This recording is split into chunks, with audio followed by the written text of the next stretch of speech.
In this video, we are going to cover equations of parallel and perpendicular lines. Remember, do not begin this lesson until after you've completed the pre-unit skills check in Delta Math. It will review slope and some necessary skills before we dive into this one. Okay, so to review real quick, if you think about parallel lines, I'm going to fill in this chart and go backwards because we're going to use the diagram to help us come up with an example and then the general rule for slopes. So parallel lines would be two lines that extend forever and never intersect. Okay, so these two lines will never touch. This is a positive slope because it's going up and to the right. So we might say that this has a slope of 2/3. And we'll call this line 1 and this line 2. So if slope 1, or if the slope of line 1 is 2/3, then the slope of line 2 also has to be 2/3. So when we talk about slope, remember slope is rise over run. So we're saying we're going up 2 and over 3, up 2 and over 3. In order for those not to intersect, the second line has to do the exact same thing. Otherwise, when you get way out here in these big numbers, they're going to end up crossing each other.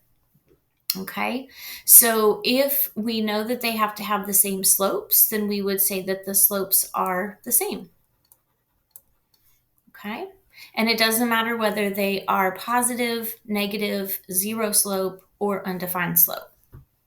Okay, perpendicular lines look a little different. So with perpendicular lines, we would have maybe one line going this direction. And then remember, perpendicular means a right angle. So this other line would have to come like this in order to make a right angle. Okay. In this case, if this is my slope, if my slope of line 1 is positive 2/3 again, okay, then I know that my slope of line 2 can't be positive, right? It has to be perpendicular, which means now we have to have a negative slope. And then instead of going up 2 over 3, we're actually going to go down 3 and over 2. So it would be a negative 3/2. So if you notice, okay, we have switched the sign. So if we started with a positive slope, perpendicular is going to be negative. If you start with negative, perpendicular is going to be positive. So they're always going to be negative from each other, okay, or opposites.